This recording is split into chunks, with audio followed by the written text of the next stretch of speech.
بولو کیا نام؟ ہم تو عزت میں کہیں گے محترم و مکرم کالے خان، اور بہت بڑے امیر گھرانے کے تھے، بہت بڑے امیر گھرانے کے تھے. ان کے یہاں اولاد نہیں تھی. بولو کالے خان کے یہاں اولاد نہیں تھی. وہ تو اچانک ایسا ہوا کہ دہلی میں کالے خان رہتے تھے، ان کا بزنس تھا، ان کے یہاں اولاد نہیں تھی. وہ تو اچانک کوئی اللہ کے ولی وہاں ہے. وہ اللہ کے ولی کون تھے؟ بعضوں نے کتابوں میں لکھا ہے کہ شیخ نیاز علی کے مریدوں میں سے کوئی آئے، اور بعضوں نے کہا شیخ وزیر علی کے مریدوں میں سے کوئی آئے. یا تو شیخ نیاز کے مریدوں میں سے کوئی شیخ آئے، یا شیخ وزیر علی کے مریدوں میں سے کوئی شیخ آئے. اور آ کر کالے خان نے ان کو اپنے گھر دعوت دی، کھلایا پلایا. بزرگ تھے بھائی، بزرگ کو کھلانا پلانا، ان کا اہتمام کرنا، ان کا احترام کرنا، سب کیا. پھر کالے خان نے کہا حضرت آپ میرے گھر پر آئے ہو، میرے کو شادی کو سالوں سال ہو گئے، مگر میرے یہاں اولاد نہیں ہے. تو جو بزرگ آئے تھے انہوں نے اپنے جھولے میں سے ایک پھل نکالا. بولو جھولے میں سے کیا نکالا؟ پھل. ہو سکتا کیلا ہوگا، سیب ہوگا، کوئی بھی پھل تھا.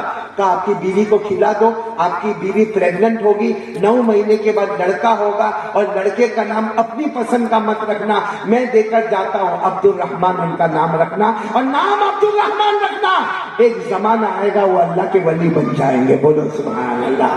یہ ہے سیلانی بابا کہ وہ پھل کالے خان کی بیوی نے وہ پھل کھایا، یعنی سیلانی بابا کی امی نے وہ پھل کھایا، اور پھر پریگننٹ ہوئی، 9 مہینے کے بعد ڈیلیوری ہوئی، اور پیدا ہونے والا لڑکا نام کیا رکھا؟ عبد الرحمان. کہاں پیدا ہوئے؟ دہلی میں. اور پھر کیا کیا؟ ایسا نہیں کہ ان کو یہ پیپر گاؤں کے بارے میں معلوم تھا، کہ سیلانی کے بارے میں معلوم تھا، کہ یا چوپڑا کے بارے میں معلوم تھا. ان کو کچھ معلوم نہیں تھا. یہ تو آگے پڑھتے گئے، دین کی تعلیم بھی حاصل کرتے گئے، لیکن اس سے زیادہ دنیا کی تعلیم حاصل کرتے گئے. اور کتابوں میں لکھا ہے کہ بہت بڑے پہلوان بن گئے، بہت بڑے. اور ان کی پہلوانی کی اتنی شہرت تھی کہ یہ دہلی کے اندر پہلوانی کرتے تھے. ہر کشتی میں جیتنا ان کا کام ہوتا تھا. بلکہ کہا جاتا تھا کہ بابا عبد الرحمان اگر میدان میں آئے تو سامنے والے کو ٹکنے کی ضرورت نہیں ہے، پہلے سے گھٹنے ٹیک دینے کا، سب ہاریں گے، عبد الرحمان جیت جائیں گے. بولو سبحان اللہ. اس وقت ان کو سیلانی نہیں کہا جاتا تھا، ان کو عبد الرحمان پہلوان کے نام سے یاد کیا جاتا تھا. یہ دہلی میں تھے، یہ دہلی میں کشتی لڑتے جب جیت گئے تو ان کو باقاعدہ دکن کی طرف بھیجا گیا. یہ دکن کی طرف گئے، وہاں بھی جیتتے گئے. پھر وہاں سے یہ حیدرآباد پہنچے. حیدرآباد پہنچنے کے بعد جیتتے گئے. اس کے بعد میں یہ بالاپور پہنچے. بالاپور میں ایک واقعہ ہو گیا کہ بالاپور میں یہ جیت گئے، بہت بڑا انعام ملا، لیکن ان کو وہاں خبر ملی. دیکھو پہلے کہاں؟ دہلی سے دکن سے کہاں؟ حیدرآباد سے کہاں؟ بالاپور میں ان کو خبر ملی کہ اس وقت ہندوستان میں ایک جگہ ہے جس کا نام ہے چوپڑا. بولو کیا نام ہے؟ اور وہاں ایک پہلوان ہے، اس کا کوئی مقابلہ نہیں کر سکتا. وہ باقاعدہ علل اعلان چیلنج کرتا ہے کہ ہے کوئی کشتی والا، کوئی پہلوان والا جو چوپڑا میں آئے اور میرے ساتھ مقابلہ کرے. اور کہا جاتا ہے کہ وہ جو چوپڑا کا پہلوان تھا نا، اس کے اندر جنات تھا. بولو کون تھا؟ اب جب بھی مقابلہ ہوئے تو وہ تو سائڈ پہ ہٹ جائے، کس کو آگے کر دے. اور جنات کم وقت بنا ہوا آگ کا، ہم بنے ہوئے مٹی کے، اٹھا کے یوں سامنے والے کو پٹک دے رہے، سامنے والا ہار جا رہے، اور وہ چوپڑا کا پہلوان جیت جا رہے. بولو چوپڑا کا پہلوان جنات ہے نا دنیا میں.